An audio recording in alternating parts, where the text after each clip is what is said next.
The autumn sunlight streams through my windows, creating golden patterns across the dining table I spent 3 hours arranging. 24 place settings with vintage china I collected over months. 24 crystal glasses catching the light.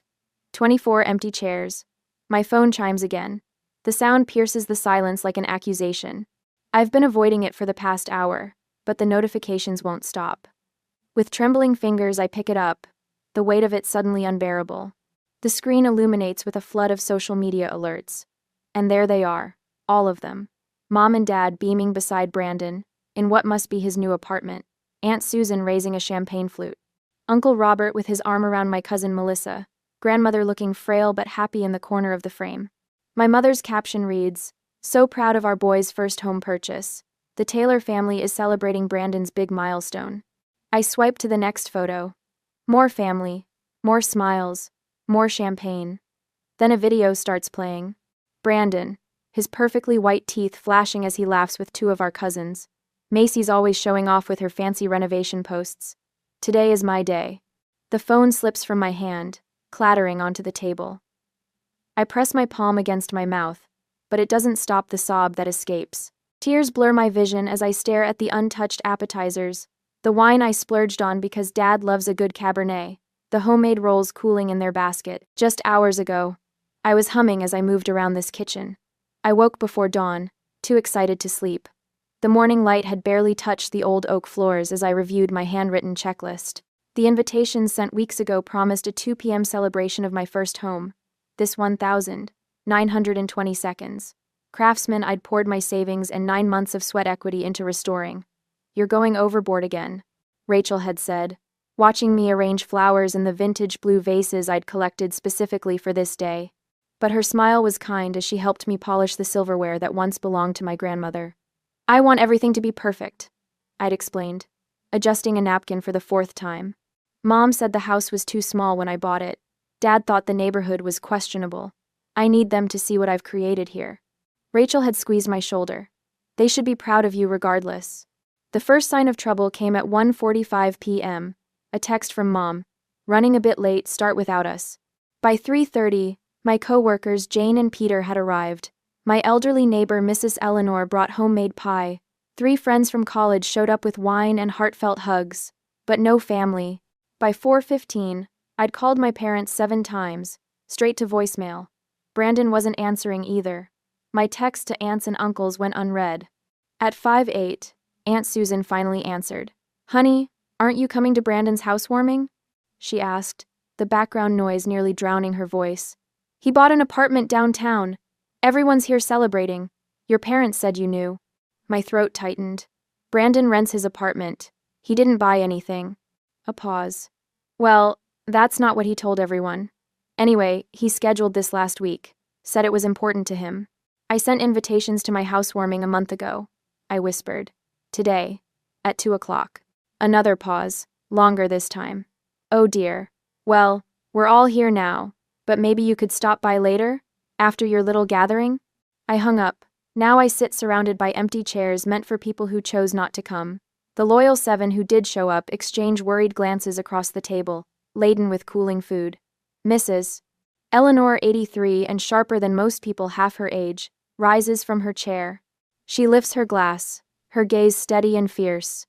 "Don't let empty chairs steal your joy, dear. Today is Macy's Day." "Kai." The others raise their glasses. Rachel leans close, her voice soft against my ear. "This is your real family, Macy. The ones who choose to be here." My phone lights up again. Mom calling. 7 pairs of eyes watch me, concern etched across their faces.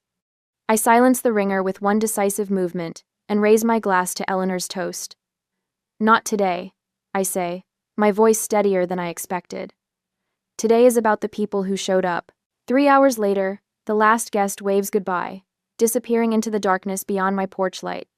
Only Rachel remains, helping me wrap leftovers that will feed me for days, a bitter reminder of the empty chairs. "You should stay at my place tonight," Rachel says, sealing another container. "We'll drink wine and watch terrible movies until we fall asleep." I shake my head. I need to be here. This is my home. The word catches in my throat. Home. The concept feels both powerful and fragile after today. The doorbell rings, its chimes slicing through the quiet house. Rachel and I exchange glances. "I'll get it," I say, wiping my hands on a kitchen towel. I open the door to find my mother, Linda Taylor, standing on my porch. Her pearl earrings catch the light as she looks past me into the house, scanning what she can see of my living room. "May I come in?" she asks, not waiting for an answer as she steps forward. I step aside, my stomach tightening. She walks through my entryway, her eyes traveling over the refinished hardwood floors, the original crown molding I spent weeks restoring, the vintage light fixture I hunted down at 3 different antique stores. "It's nice," she says, with a slight purse of her lips, smaller than it looked in pictures. "It's..." The familiar sting of her dismissal burns through my chest. Rachel appears in the doorway between the kitchen and living room, her presence a silent support. "Mom, why are you here?" I ask. Linda drops her purse on my sofa and turns to face me.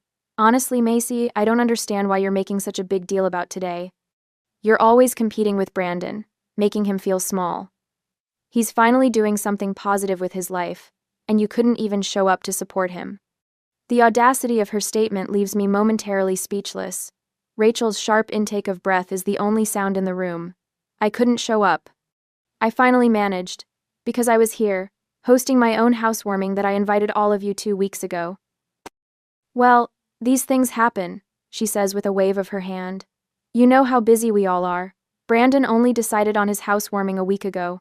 He was so excited about it." I feel something shift inside me. A week ago? But my invitations went out 4 weeks ago. Linda busies herself adjusting a pillow on my sofa. "Brandon has been going through a rough patch. When he told us he was hosting a little gathering, we thought it would be good for him. Give him some confidence." "He told you it was a rental apartment, not a purchase, right?" I ask, my voice steadier than I feel. Linda's fingers freeze on the pillow. "Well, you know how your brother is with details.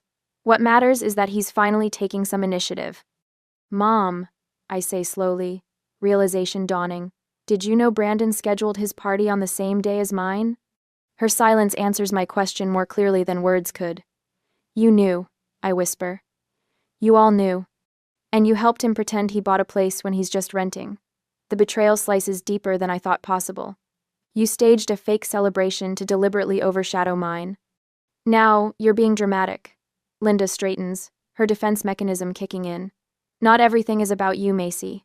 Brandon needs our support more than you do. You've always been the independent one." "Independent?" The word catches fire in my throat. I've been independent because I had to be. My entire life, you've ignored my achievements while celebrating Brandon's mediocrity. Linda's eyes widened. I've never spoken to her this way before. "When I made the honor roll, you were too busy at Brandon's average football games to attend the ceremony. When I got my scholarship, you spent the night consoling Brandon because he didn't get his, even though he barely maintained a C average." My voice grows stronger with each word. "I worked 3 jobs to put myself through graduate school while you paid Brandon's rent after he dropped out of community college. I saved for 7 years to buy this house while you funded one failed business venture after another for him. We've always supported both of you equally," Linda protests, but the lie hangs hollow in the air between us. "I spent $62,000 and 9 months renovating this house myself," I continue, trembling now. "Every weekend, every vacation day, every spare hour after work. Meanwhile, you criticized my wasteful purchase in a questionable neighborhood without ever bothering to visit." Linda's face hardens. "After all we've done for you." "What exactly have you done for me?" The question erupts from someplace deep and wounded. "Name one thing you've done to support my dreams the way you support Brandon's." Her silence stretches between us. Rachel stands witness to a confrontation decades in the making. "This house is mine," I say, walking to the front door and pulling it open wide. "Earned by me. Get out." Linda's mouth opens in shock. This is not how our conversations end. Usually, I apologize for upsetting her, for being difficult, for existing in a way that requires more than she's willing to give.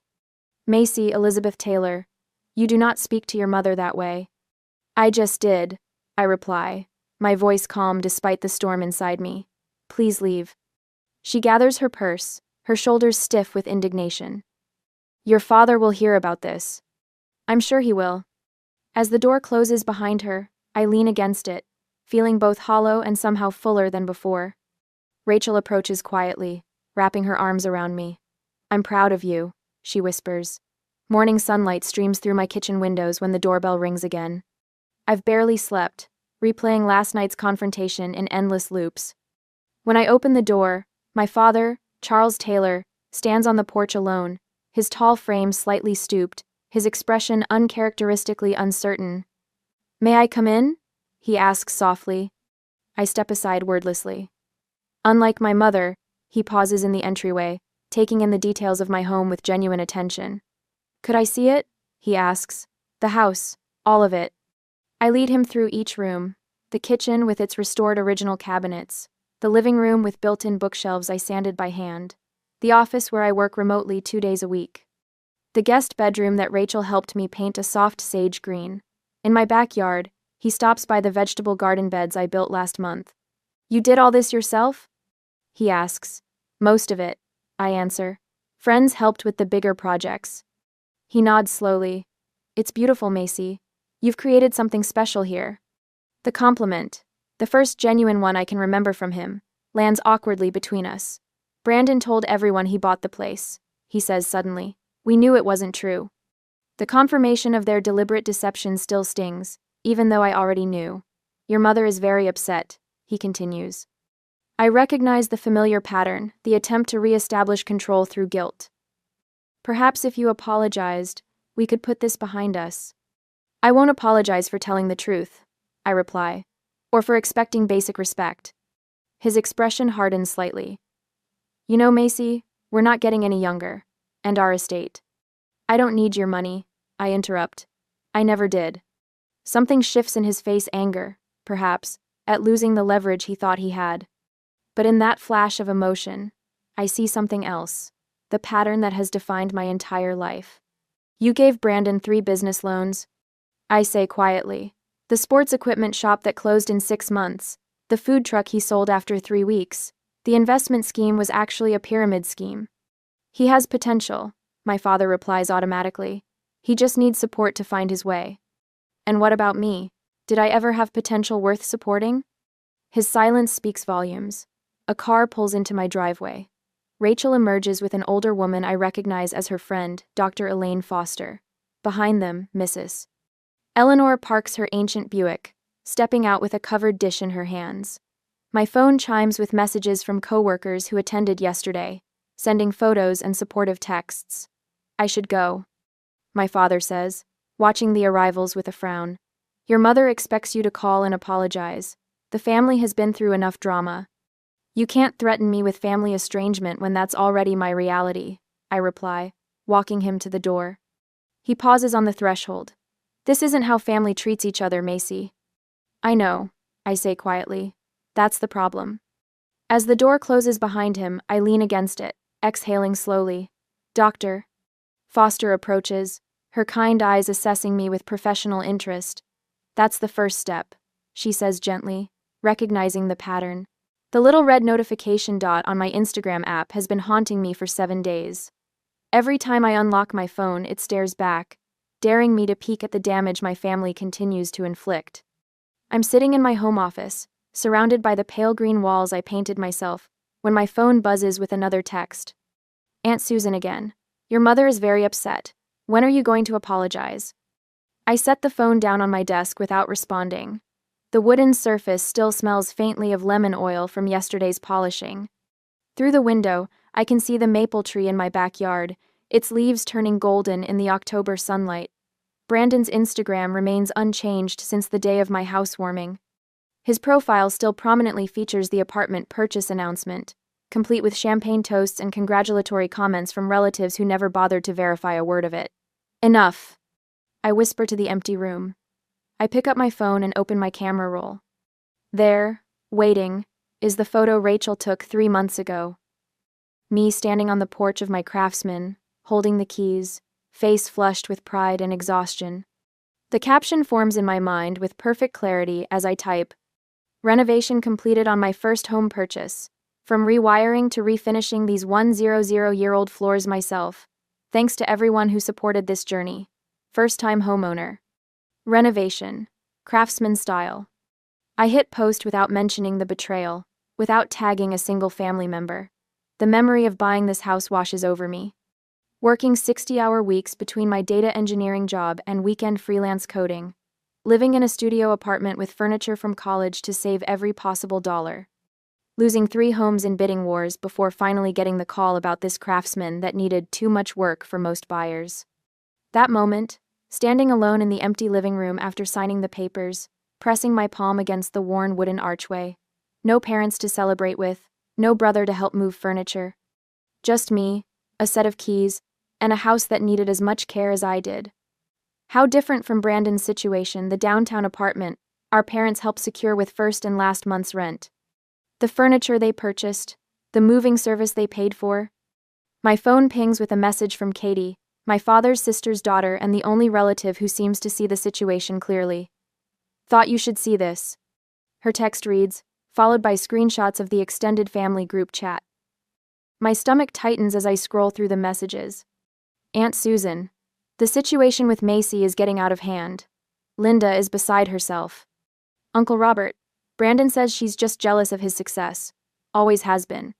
Cousin Michael. We all know Macy's always been difficult. Remember the fit she threw at Thanksgiving when she was 16? The fit they're referring to was my reaction when everyone forgot I'd been accepted to MIT with a partial scholarship.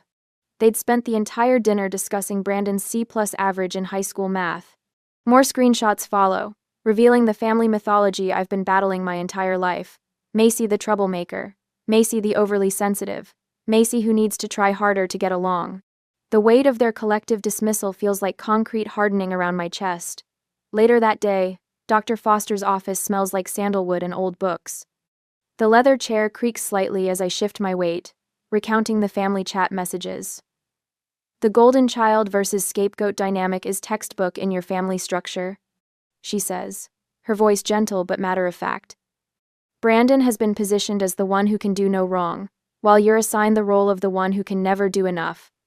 I've suspected this for years, I admit, but seeing it spelled out in that group chat, it's like they're living in an alternate reality. Doctor. Foster leans forward slightly. What would your life look like if you stopped seeking their approval? The question hangs in the air between us. For a moment, I can't breathe. I'd be alone, I whisper finally. Cut off completely. Are you sure? She gestures toward the window. From what you've told me, you have Rachel, your colleagues, your neighbor, Mrs. Eleanor, people who choose to see you clearly. I consider this, but they're not family. Aren't they? Dr. Foster asks, her eyes kind.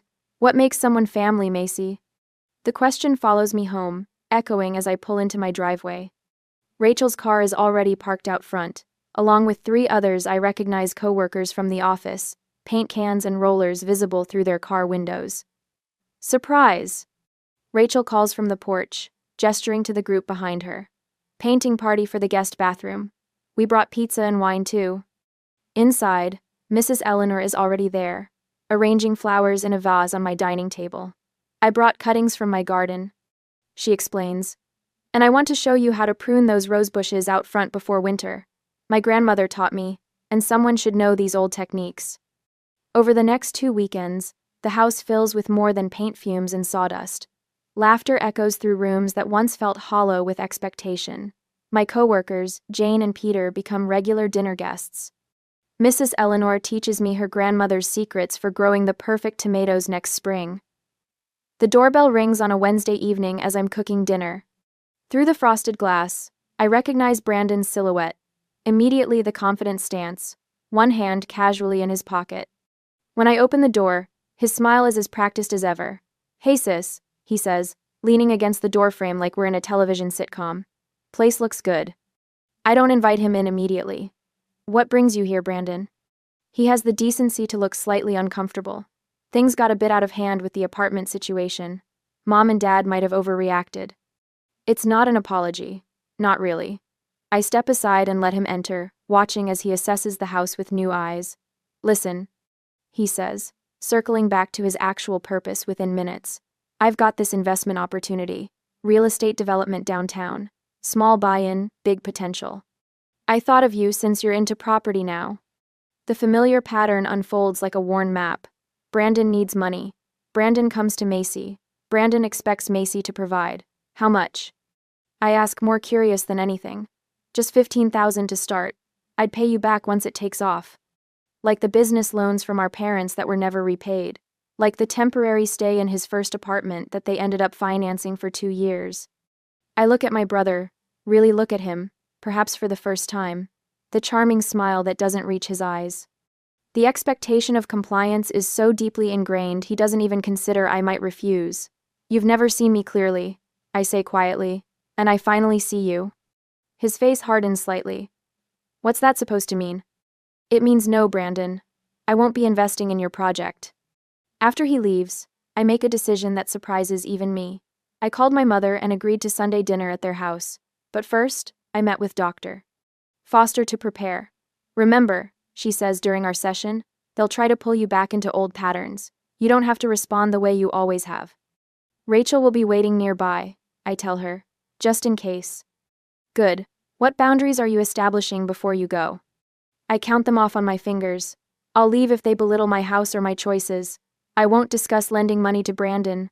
I won't stay longer than 90 minutes. Dr. Foster nods. And what's your purpose in going? To see if honesty is possible, I reply. To see if there's anything worth salvaging. Sunday arrives cold and clear. I park in front of my parents' suburban home, its perfect lawn, and matching porch furniture, a stark contrast to my eclectic craftsman. Taking a deep breath, I walk to the door. The silence when I enter the dining room is deafening. Brandon attempts a joke that falls flat.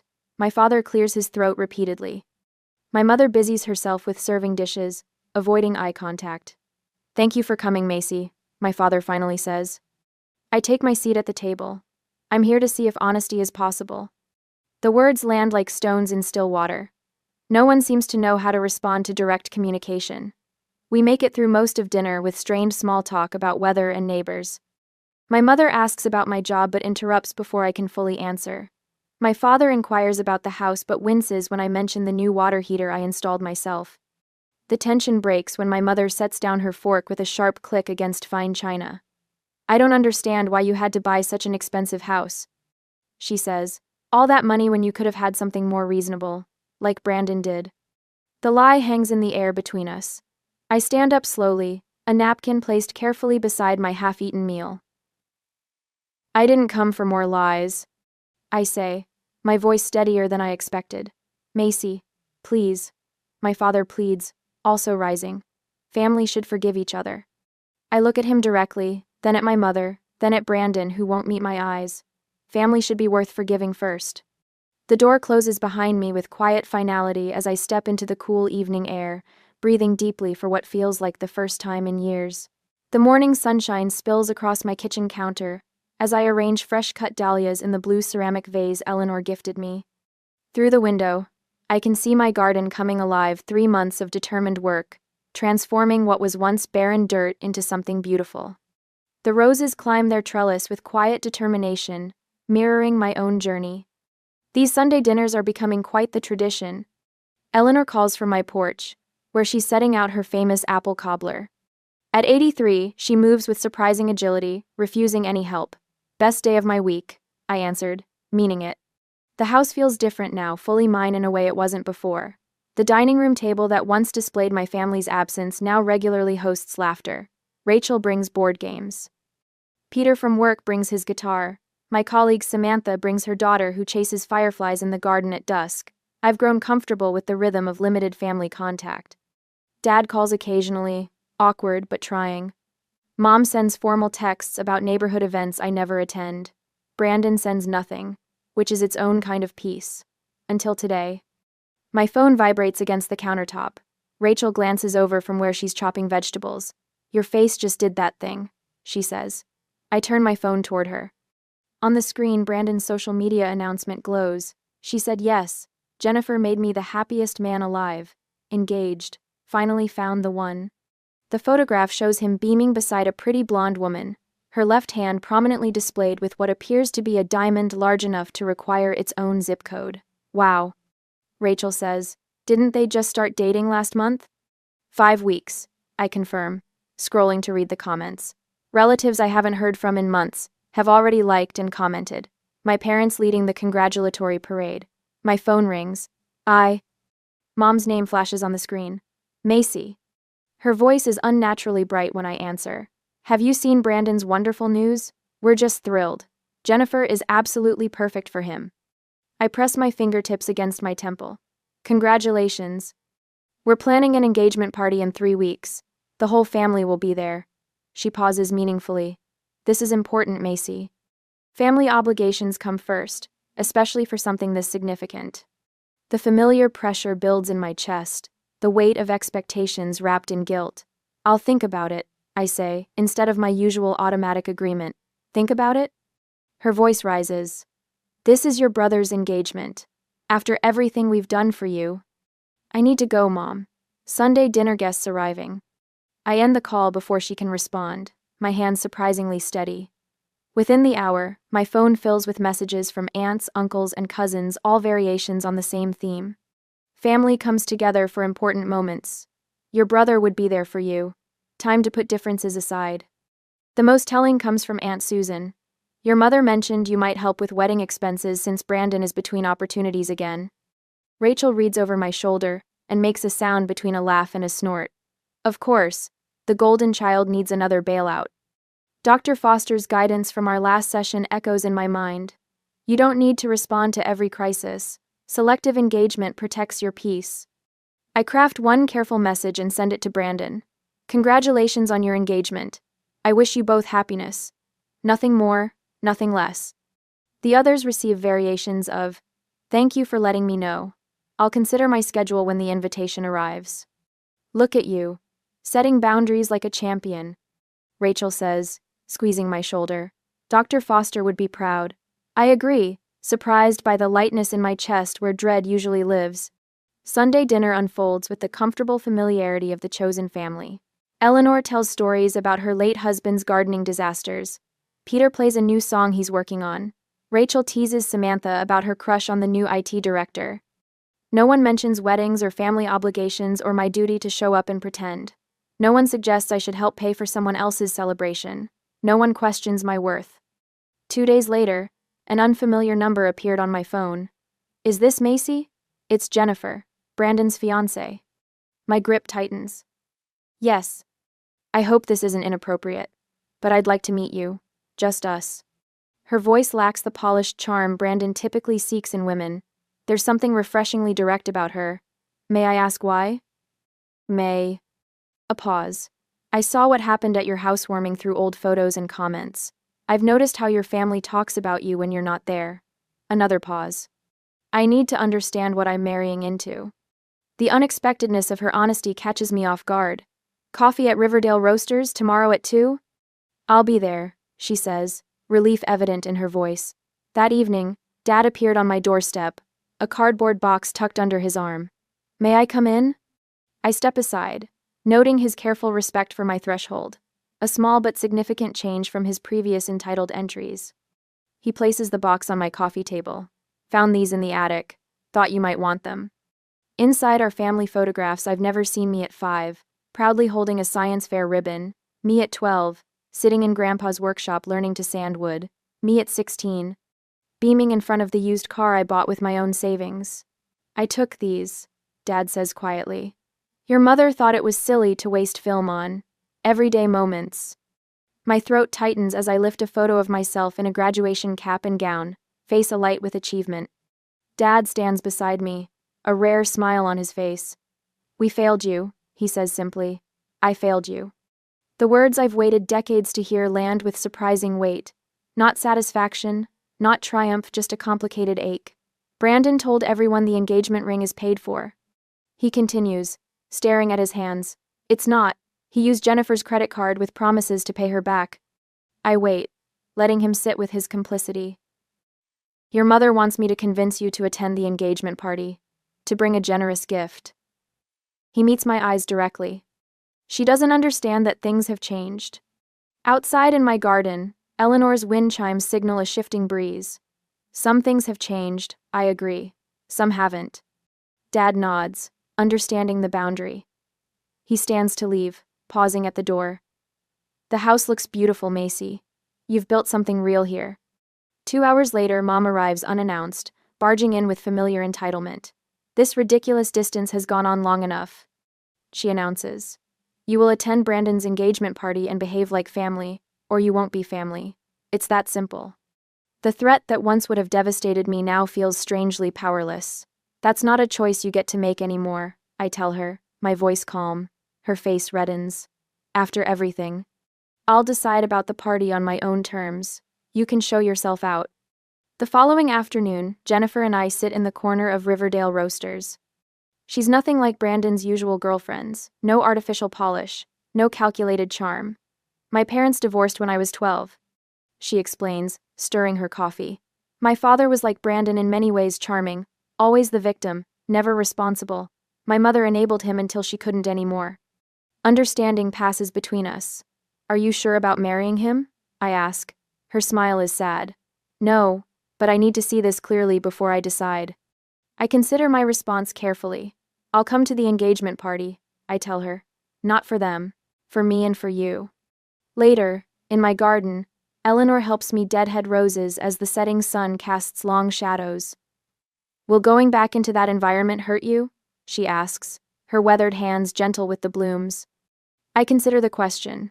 Perhaps, but I'm not the same person they think I am. Eleanor nods, wisdom in her eyes. "Family isn't who you're born to. It's who sees you truly." 5. I look at my house, windows glowing with warm light, garden taking root, strength visible in every repair and renovation I've completed with my own hands. "This house taught me what family should be," I say, realizing the truth of it as the words leave my lips. People who show up, people who stay, people who see you even when it's not convenient or comfortable. The evening breeze carries the scent of roses and freshly turned soil, growth and boundaries intertwined. On the engagement day, the cream-colored walls of the Westbrook Country Club blur past as Rachel and I walk through the entrance. The weight of my decision to attend Brandon's engagement party sits heavy on my shoulders, but my spine remains straight, my chin lifted. "You look stunning," Rachel whispers, squeezing my hand. Simple elegance beats showing off any day. I chose a forest green dress that skims my figure without drawing attention. No statement jewelry, no elaborate hairstyle. Just me, unadorned and unapologetic. The murmuring stops as we enter the main reception area. Relatives freeze mid-conversation, drinks hovering near lips. Some nod awkwardly, others look away. I spot Aunt Susan whispering behind her hand to Uncle Robert, their eyes darting in my direction. Brandon stands near the gift table, his smile faltering as he notices me. He clearly expected an empty chair with my name on it, another opportunity to paint me as the difficult one. Jennifer waves from across the room, relief washing over her face. My parents approach with practiced smiles that don't reach their eyes. Mom's relief quickly morphs into something sharper, more calculating. Dad shifts his weight from one foot to the other, his standard response to impending conflict. "You came," Mom says, her voice pitched for the benefit of nearby relatives. "How thoughtful." "Wouldn't miss it," I reply, keeping my voice light. The weight of unsaid words hangs between us. 20 minutes pass in small talk, with distant relatives, who suddenly find the weather fascinating. I stand at the refreshment table, sipping sparkling water, when Mom materializes beside me. "Listen carefully," she hisses, face arranged in a pleasant smile for onlookers. "Don't mention your house tonight. This is Brandon's moment." The old pattern tries to reassert itself. Linda dictates. Macy complies. Dad hovers nearby, his expression torn between intervention and preservation of the precious family peace. "Mom, not everything has to be about you," she continues, rearranging canapes on her small plate. "Just once, can you let your brother have his moment without competition?" Before I can respond, Jennifer approaches, her cream cocktail dress catching the light. Her eyes darted between Mom and me, reading the tension. "There you are, Macy," she says warmly. "I've been hoping to catch you." Mom's smile tightens. "We were just discussing family matters, dear." I take a deep breath, centering myself. Dr. Foster's words echo in my mind. "Your response belongs to you, not to them." I turn to Jennifer, a genuine smile warming my face. "I'm here to celebrate you, Jennifer. Nothing else matters tonight." The simple truth hangs in the air. Mom's fingers tighten around her glass. her manipulation attempt thwarted. Jennifer links her arm through mine, pulling me gently away. "Thank you for coming," she whispers. "It means more than you know." The evening progresses, a careful dance of social niceties. Then comes the moment Brandon rises for his toast, champagne flute in hand. "Jennifer and I are so grateful to see everyone here tonight," he begins, his charm on full display. "As you know, this year has been full of milestones for us. My new home purchase, this engagement." Jennifer's smile falters. Her eyes find mine across the table. The relatives who believed his apartment purchase story shifted uncomfortably in their seats. Aunt Susan studies her plate with sudden interest. I sit still, sipping my water, refusing to correct or engage. The lie collapses under its own weight as Jennifer's confusion becomes visible to everyone watching. After the toast, Jennifer pulls Brandon aside. Their heated whispers carry across the room. Brandon's gestures grow increasingly desperate as he glances toward our parents. Mom straightens the centerpiece with fierce concentration. Dad examines his watch as if time itself might rescue him. Later, I step onto the terrace for fresh air. The spring evening wraps around me, cool and clean. There you are. Jennifer appears beside me, her eyes red-rimmed but clear. "Are you okay?" I ask. She shakes her head. "I had no idea how deep this goes. The apartment, the job promotion he never got, the savings that don't exist." Her voice breaks. "Your parents know, don't they?" "They've always known." "Yes," I answered simply. "They've always known." "How do you handle it? This family?" I consider her question, watching the stars appear in the darkening sky. I'm still learning, but choosing the truth helps, even when it hurts. The terrace door bangs open. Brandon storms toward us, face flushed. "What are you doing?" he demands. "You're turning her against me." Jennifer straightens. "She's just being honest with me, Brandon." "Honest?" He laughs bitterly. "She's always been jealous of me. Ask anyone in the family." "I just did," Jennifer says quietly. "I asked your cousin Mark about the apartment. He seemed confused." Brandon's mask slips, revealing the entitlement beneath. "So what if I rent? Everyone embellishes sometimes." "This isn't about the apartment," I say quietly. "It's about the pattern." The family mythology unravels before everyone on the terrace.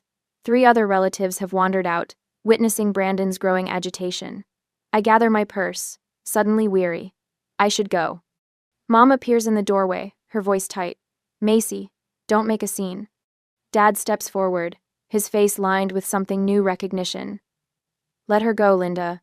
We've done enough." The simple statement hangs in the night air. Mom stares at him, shocked by this deviation from the script. I walk past them, head high, steps measured. The relatives part like water, their expressions ranging from confusion to dawning understanding. Outside, the spring air fills my lungs. Rachel waits by the car, a question in her eyes. "Ready?" she asks. I look back at the country club, its windows glowing with light. Inside, the truth has finally broken through. Whether they embrace it or continue denying it, no longer dictates my peace. "Yes," I answered. "I'm ready." The sunlight filters through new curtains, painting golden patterns across my dining table. A year has passed since I sat here, surrounded by empty chairs. Today, 8 place settings await, with vintage blue vases holding roses from my garden. 8 chairs that will be filled by people who choose to be here. I run my fingers across the oak table, remembering how it felt that day when my phone revealed the truth about my family. The memory stings less now, dulled by time and healing. "Doctor." Foster calls this progress. "Something smells wonderful," Rachel says, appearing in the doorway with a bottle of wine. She's been here since dawn, helping prepare for tonight's dinner. Our Sunday tradition for almost a year now. "Eleanor's recipe," I answer, smiling as I adjust a napkin. She swore her pot roast could heal anything. The walls around us tell our story better than words could. Photos of my chosen family fill spaces once reserved for blood relatives. Rachel and I painted the living room. Peter and Jane from work helping install bookshelves. Mrs. Eleanor taught me to plant hydrangeas before her health declined last winter. "You should see the garden," I tell Rachel, leading her to the back door. "It's wonderful." Outside, the yard has transformed from barren dirt to vibrant life. Eleanor's gardening lessons weren't just about plants. Gardens teach patience. She told me during our therapy sessions. Some relationships bloom quickly, others take seasons of care, and some never take root at all. Dr. Foster and I meet monthly now instead of weekly. Yesterday, she asked what I've learned in a year. I've learned to build fences, I answered. Not just the white picket one outside, but boundaries that protect what matters. At work, I mentor Alexis, a young engineer whose mother criticizes her career choices. Yesterday, she texted, "Your advice changed everything. I told Mom no to the family reunion. First boundary ever." The doorbell chimes, pulling me back to the present. Rachel squeezes my shoulder before I answer it. My father Charles stands on the porch, holding a potted plant, uncertainty etched across his face. Our monthly coffee meetings have been awkward but honest steps toward something new. "I thought your garden might have room for this," he says, offering a small lilac bush. "Your grandmother had one at our first house." I accept it with a genuine smile. It's perfect for the corner bed. Inside, Charles takes in the transformed space, the home my mother still refuses to visit. She remains locked in her narrative where Brandon deserves endless chances, and I remain ungrateful. Brandon blames Jennifer for leaving him after the engagement party truth came out. Last I heard, he moved back home, still spinning stories about opportunities just around the corner. The doorbell rings again. More chairs fill as my chosen family arrives. Laughter echoes through rooms once filled with silence. Charles watches from the periphery, his presence both foreign and familiar. When everyone is seated, Mrs. Eleanor's empty chair, an honored absence among us, Jane raises her glass. "To the house that truth built," she says, echoing Eleanor's words from her final visit. Later, as twilight softens the edges of the day, Charles finds me on the porch. "You built something beautiful here," he says quietly, "in this house and in your life." I hear what remains unspoken. Regret, admiration, the complex tangle of a relationship that may never fully heal, but might still grow into something true. Inside, more friends arrive for dessert. My home glows with warmth visible from the street, so different from that empty house of a year ago. I welcome new guests at the door, catching glimpses of the family I've created. The realization settles in my chest like a deep breath. True family sees you clearly and chooses to stay. As night falls, I look back at my home filled with conversation and connection. Sometimes you set a table for 24, but only 8 show up, and those 8 become everything. I hum Dad's favorite Johnny Cash tune while chopping carrots for the breakfast frittata. Morning light spills across the kitchen counter of our family home, illuminating the worn spots on the butcher block where his hands once worked. Today marks 3 years since we lost him, and I want the house filled with memories of him, starting with the smell of his signature dish. The kitchen door swings open and Mother strides in, already dressed in a crisp linen blouse despite the early hour. Her eyes dart past me to the keys hanging on the hook by the door, my truck keys. She's moving with that determined efficiency that always makes my stomach tighten.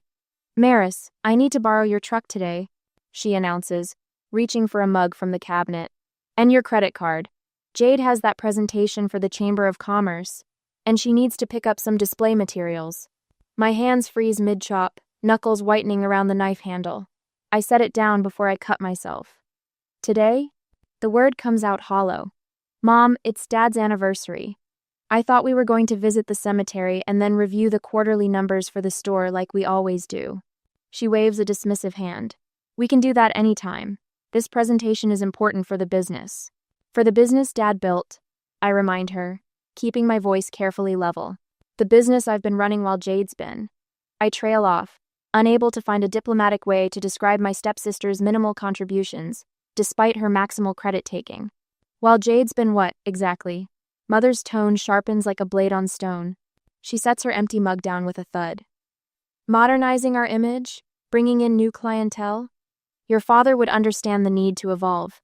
I turn back to the carrots, counting breaths the way Dad taught me when negotiations got tense. She can use her own car, and her own credit card. Like last month when she borrowed mine for supplies and somehow charged $300 at Nordstrom. "That was a misunderstanding," Mother insists. "And her car's in the shop." "Again?" I stop chopping. That's the 3rd time this year. And somehow my truck always ends up with less gas than when she borrowed it. I look up, meeting Mother's gaze directly. "No, Mom. Not today." The pot of Dad's favorite vegetable soup, The one I'd prepared last night to reheat for our lunch after the cemetery sits warming on the stove. Mother's eyes flick toward it, then back to me.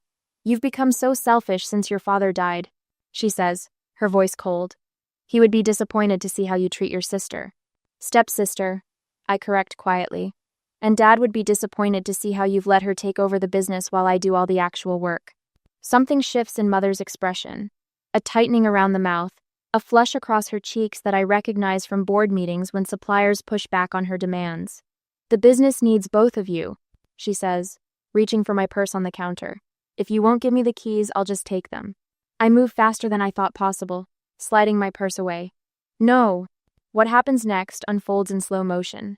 Mother grabs the handle of the soup pot, lifts it from the stove, and hurls the contents directly at me.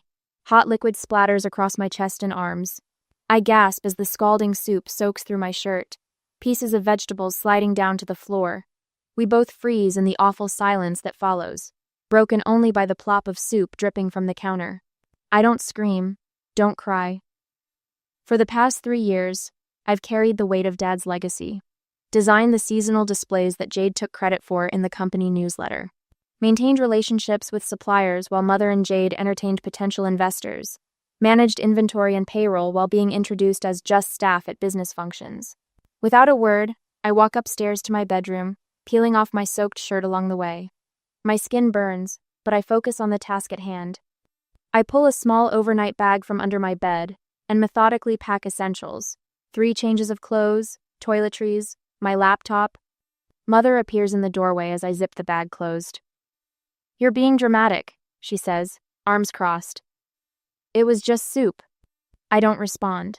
Instead, I walk past her to Dad's old study.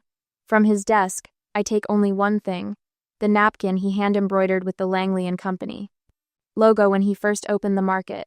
I tuck it carefully into my pocket. When I reach the front door, my hands tremble on the knob. This house is the only home I've ever known. The market, the only job. Mother and Jade, despite everything, the only family I have left. If you walk out that door, don't expect things to stay the same when you come crawling back. Mother calls from the stairs. I turn the knob, step outside, close the door behind me. Through the window, I see Mother immediately reach for her phone, not to check if I'm okay, not to apologize. She's calling Jade, her voice animated as she gestures toward the door I just closed. My truck sits in the driveway, the last purchase Dad and I made together. As I slide behind the wheel, the enormity of what I'm doing hits me. I'm leaving everything I know, the business I've poured my heart into, the home filled with memories of Dad, the family that, despite everything, I've tried so hard to please. But as I drive away, I notice something strange. My trembling hands have steadied on the steering wheel. And for the first time in 3 years, I can breathe. 20 minutes later, I park my truck in the far corner of a strip mall lot, hands still shaking despite the hour-long drive that should have calmed me. The burn on my forearm throbs beneath the cold water bottle I've pressed against it.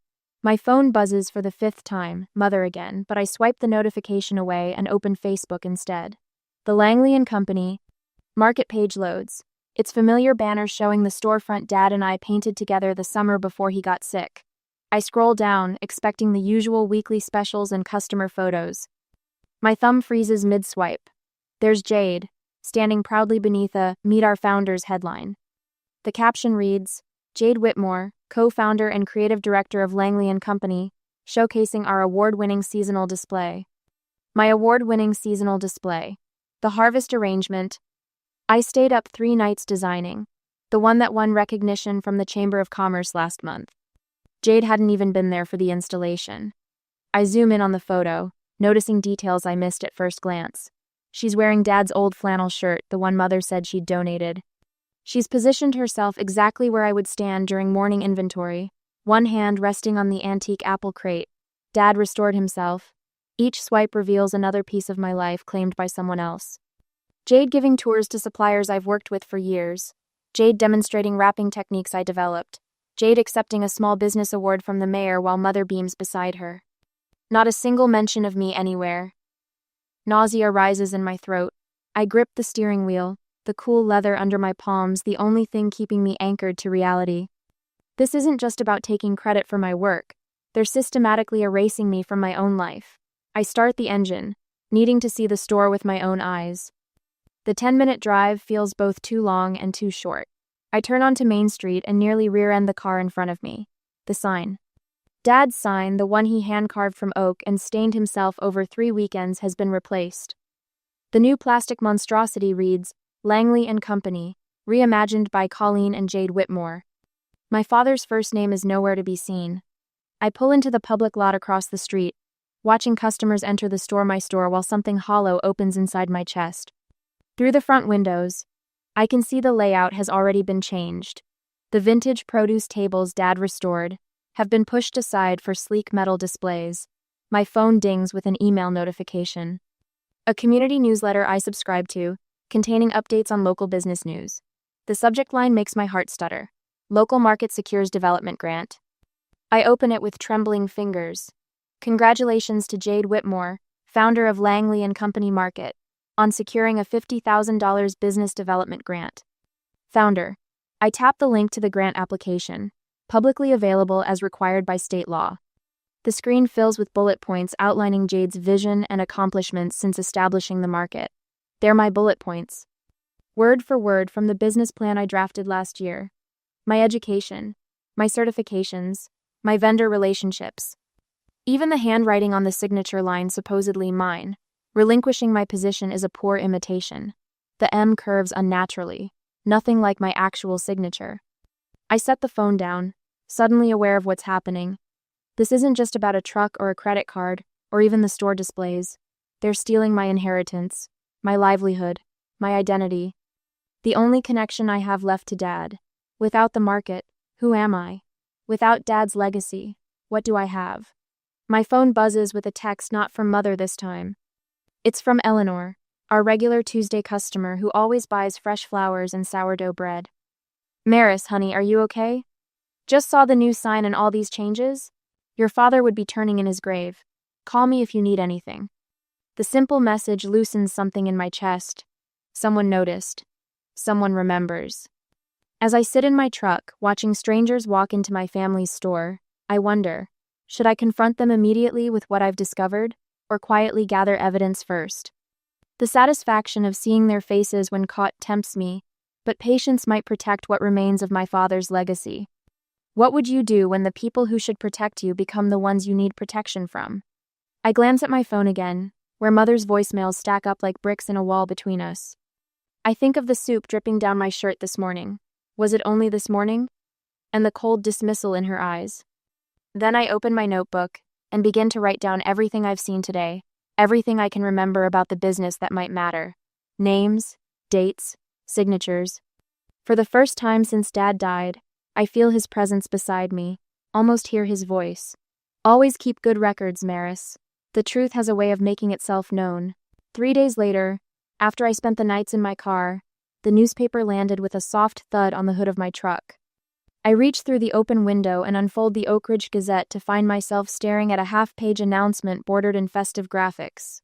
Langley and Company. Market celebrates renovation. A fresh vision. By Colleen and Jade Whitmore. My stomach contracts as I scan the article.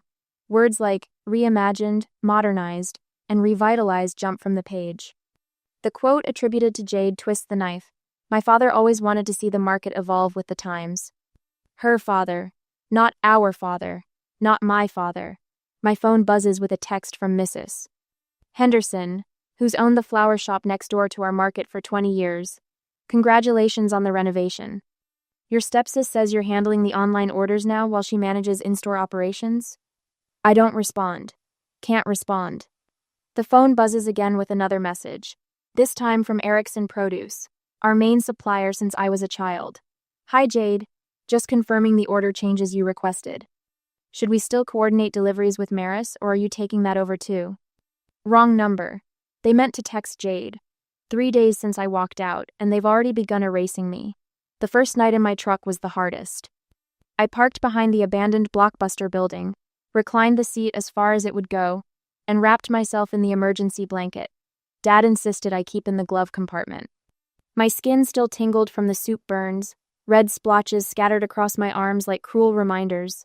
I fingered the credit card in my wallet, the one tied to the store account, then tucked it away unused. Using it would give them proof. I was taking company resources, the very thing I'd accused Jade of doing. Morning came with stiff muscles and a hollow feeling that had nothing to do with hunger.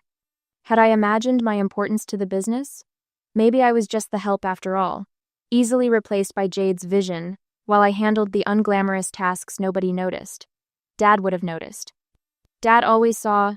I scroll through my phone contacts until I find her name, Darla Wynn, Dad's colleague from the early days, the woman who taught me how to balance the books when I was 16. She'd left the market 6 months after Dad died, citing differences in management style with Mother. We hadn't spoken since. My finger hovers over her number. What would I even say? Hey, my mom threw soup at me, and I think she's helping my stepsister steal my inheritance? It sounds absurd even in my head, but absurd or not, it's the truth.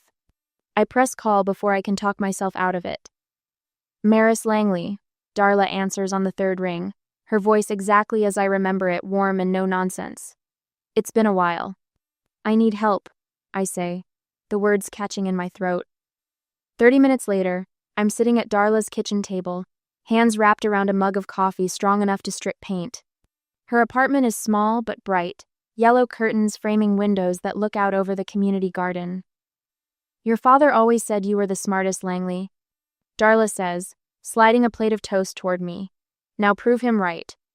For the first time in days, my shoulders relax. The walls of Darla's living room tell the story my mother has been trying to erase. Photos of the original store opening, Dad's arm around Darla and 3 other employees.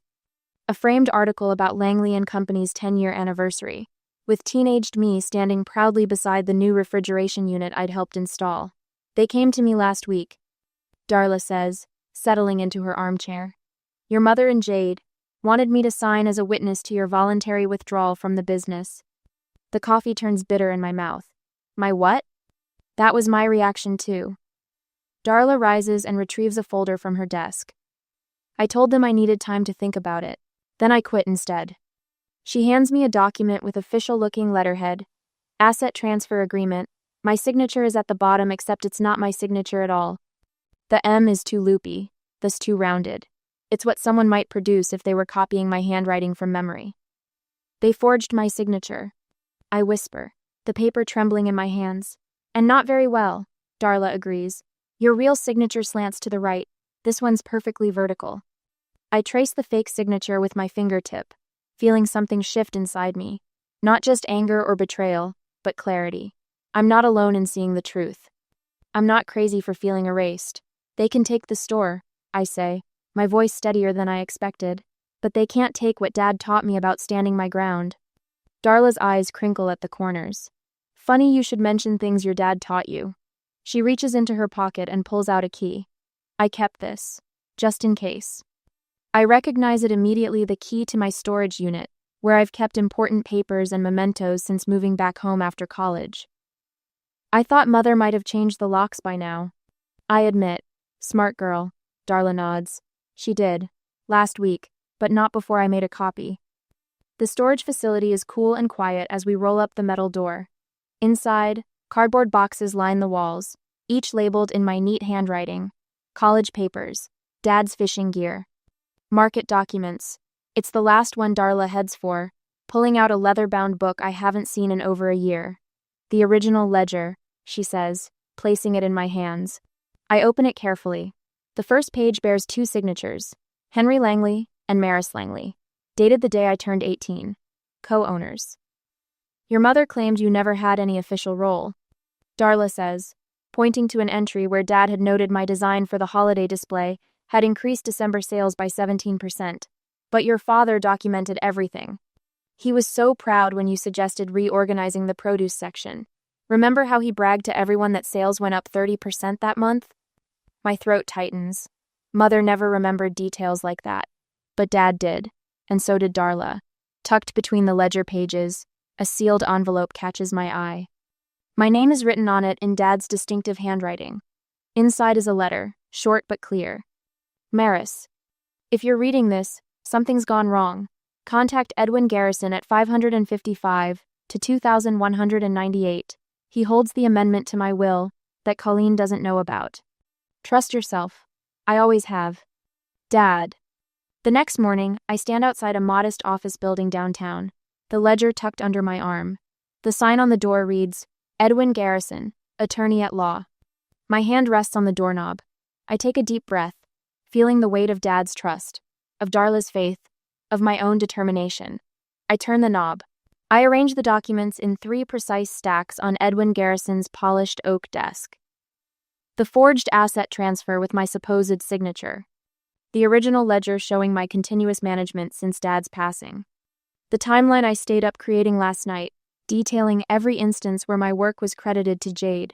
Take your time, I tell him, folding my hands in my lap to keep from fidgeting. Garrison, a man in his late 60s with silver hair and reading glasses perched low on his nose, examines each page methodically.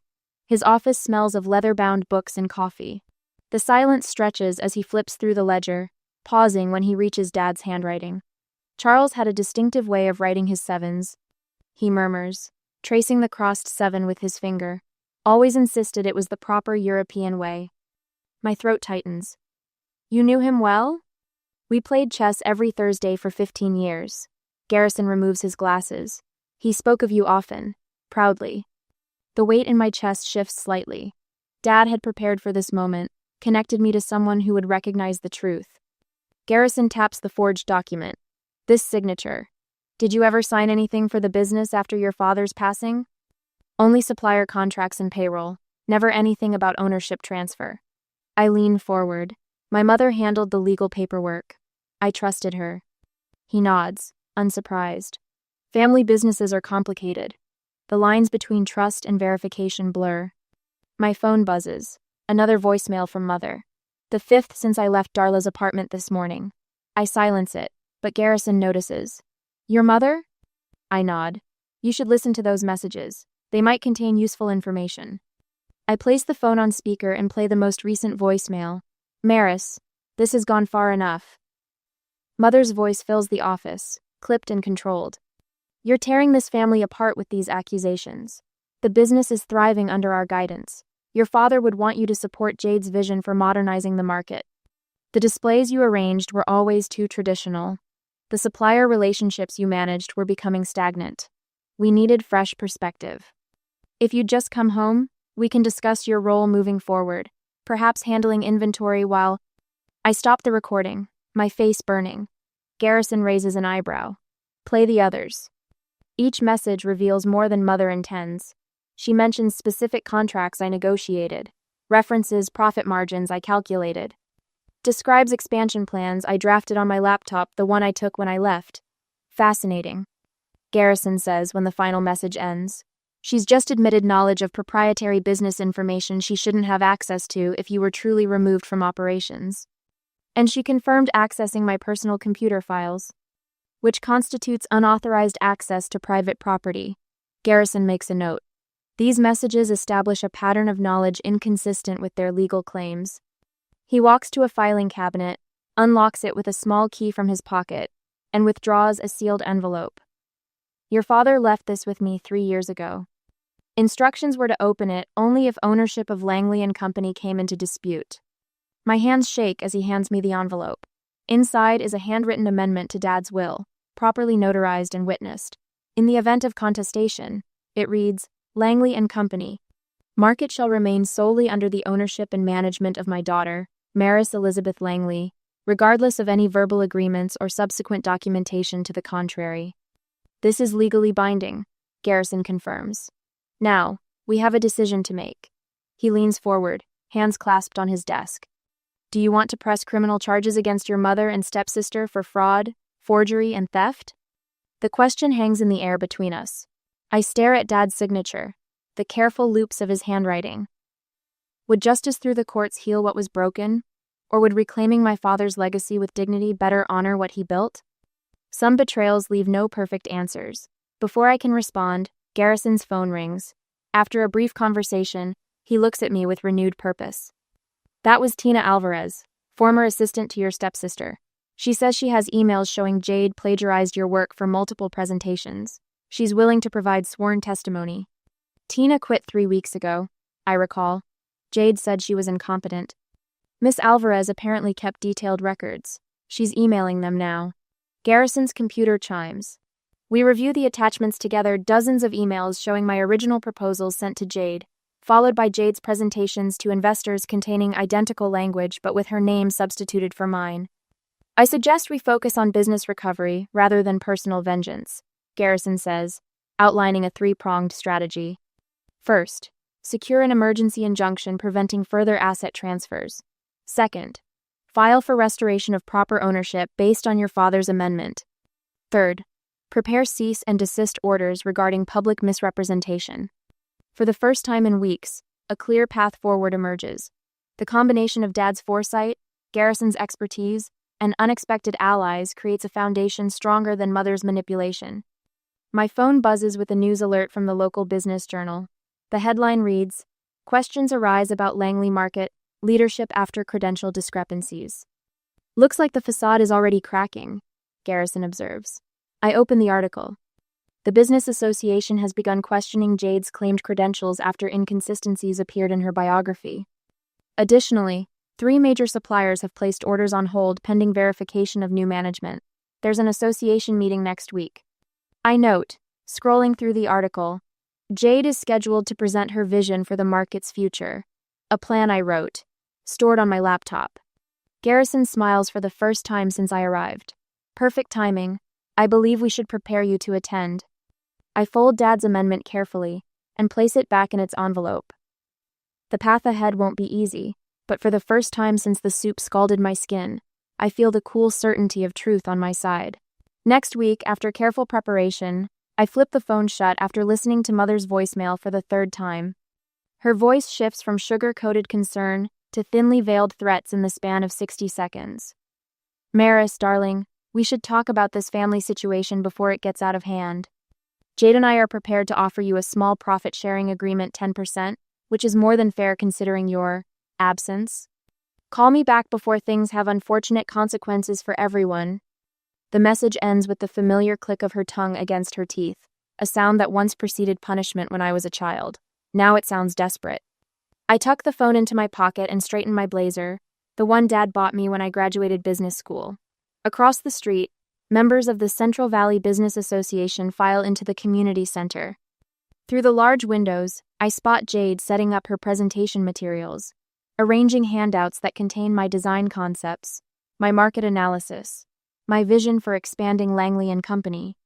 Garrison's words echo in my mind. Don't engage until the moment of maximum impact. The manila folder under my arm contains enough evidence to demolish their facade in one blow. I slip into the meeting room and take a seat in the back row. A few suppliers I've worked with for years glance my way, curiosity flickering across their faces. I offer nothing but a polite nod. Jade stands at the podium, resplendent in a crimson dress that probably cost more than my entire wardrobe. Her voice fills the room with practiced charm as she clicks through slides, showcasing the store's transformation. As co-founder of Langley & Company, I've always envisioned a market that honors tradition while embracing innovation. She gestures to a photo of Dad at the original opening. My stomach clenches. When my father passed, I knew we needed to preserve his legacy while moving forward. Her father. The room blurs momentarily as blood rushes to my face. "Are there any questions about our innovative vision?" Jade asks, scanning the room with a practiced smile. My hand rises before I can second-guess myself. "I have one."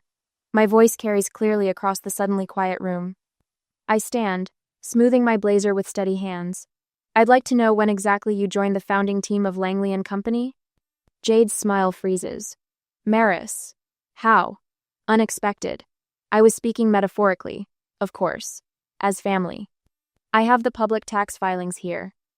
I move to the front, placing the documents on the table beside her presentation materials. They show me as sole operator from 2017 to 2022. Your name doesn't appear anywhere. The room falls silent.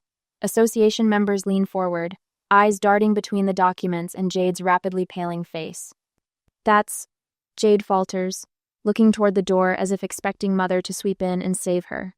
"There's been a misunderstanding about the paperwork." A misunderstanding. I repeat the word evenly, placing my finger on a signature at the bottom of one form. "Like this signature that's supposed to be mine but has the loop on the May going the wrong direction?" Or the application for community funding where my resume appears word for word under your name? A board member, the hardware store owner who's known Dad since high school, picks up one of the documents. His eyebrows rise as he passes it to the woman beside him. These display concepts, says Terry from the Chamber of Commerce, tapping Jade's handouts. Didn't you present these as your original work for the grant application? Jade's composure cracks. I supervised their development. Maris helped with implementation, but I designed every single one. I opened the manila folder, removing the original sketches with Dad's notes in the margins. These are dated and witnessed by suppliers who are sitting in this room. Mr. Henderson from the local bank clears his throat. We've committed $15,000 to sponsor the expansion based on the presentation Miss Whitmore gave last month. You might want to reconsider who you're partnering with, I say, placing the entire folder on the table. Without another word, I turn and walk toward the exit. Behind me, chairs scrape against the floor as people stand to examine the evidence. Voices rise in confused murmurs. Jade calls after me. Maris, wait, this is just a misunderstanding. I push through the double doors into the afternoon sunlight. My heart pounds, but my steps remain steady. Several association members follow me into the parking lot. Did your mother know about this? Asks Linda from the credit union. Maris, we had no idea, says another. Your father would be proud of how you've handled this. I'm answering their questions when my phone rings. The caller ID displays an unfamiliar number. Miss Langley? This is Gregory Wells, attorney for Colleen and Jade Whitmore. My clients would like to request a private settlement meeting to resolve this unfortunate situation without further public discussion. I look back at the community center where Jade stands alone by the entrance, her carefully constructed facade now visibly crumbling as sponsors cluster in concerned conversation. I'll consider it, I reply, ending the call. Back in my truck, I reach into my pocket and run my fingers over the frayed edges of Dad's embroidered napkin. The Langley & Company logo feels rough under my fingertips. Dad always said business wasn't just about profit. It was about legacy, truth, and doing right by people who trust you. Should I agree to a settlement that would quietly resolve everything, or pursue full legal consequences for what they've done? The napkin offers no answers, but as I trace the stitches Dad sewed by hand, I feel the weight of his trust in me, and the decision that now rests in my hands alone. Morning light streams through windows I chose myself, catching dust motes that dance above boxes still half unpacked. I hang the last of Dad's original market photos on my apartment wall, faded Polaroids from 1982, showing him behind the counter, sleeves rolled up, that determined smile I inherited. My fingers trace the weathered frame before settling it perfectly level. The shop keys jingle in my pocket as I grab my bag. 1 year since reclaiming what was mine. 1 year of rebuilding what they nearly destroyed. The market smells like fresh bread and coffee when I push through the door. Morning regulars nod as I pass, no longer the invisible worker but the owner whose vision they've watched unfold. I drop my bag in the office, now painted the warm terracotta Dad always wanted but Mother vetoed as too common. In the kitchen, the same kitchen where soup once scalded my skin, I roll up my sleeves and pull ingredients for today's community breakfast. My hands move with purpose, no longer trembling when I lift a pot from the stove. Need a hand with those pastries? Darla appears beside me, already tying an apron around her waist. At 72, she still arrives before sunrise 3 days a week, insisting some traditions are worth preserving. Almost done, I tell her, sliding a tray of scones into the oven. Just waiting on Tina with the quarterly reports. The swinging door opens again, and Tina enters, balancing a laptop and coffee. Numbers are up 12% from last quarter, she announces without preamble. And that financial independence workshop you taught last month? 3 participants already signed up for individual consultations. I wipe flour from my hands, savoring the simple rightness of this moment. Dad always said the market was more than just a business. To protecting what matters, Darla says, raising her coffee mug. The store isn't just mine, I add, the words forming with certainty. It's a legacy I'm protecting for all of us who believed in Dad's vision. Later, as afternoon sun slants across the freshly polished counters, Edwin Garrison arrives with a small group of local business owners. His silver hair catches the light as he presents me with a wrapped package. 1 year of proper ownership deserves recognition, he says, eyes crinkling behind wire-rimmed glasses. We gather in the back room, Darla, Tina, Edwin, and 2 suppliers who stood by me when others wavered. No extravagant celebration, just people who chose truth over convenience. Darla raises her glass. To honoring promises, especially the ones we make to ourselves. The package sits unopened until everyone leaves. Brown paper falls away to reveal the ceramic bowl, the same one that held the soup Mother hurled at me, clean now, carefully mended where it cracked against the counter.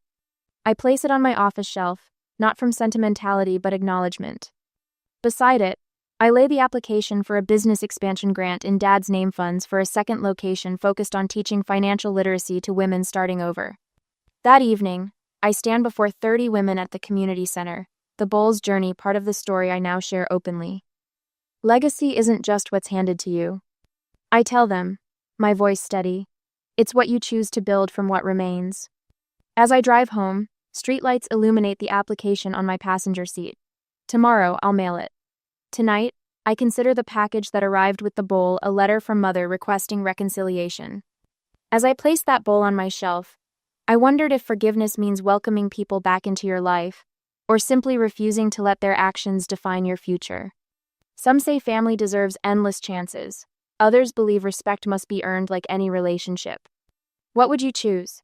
Maintaining boundaries with peace in your heart, or reopening doors to those who once closed them on you?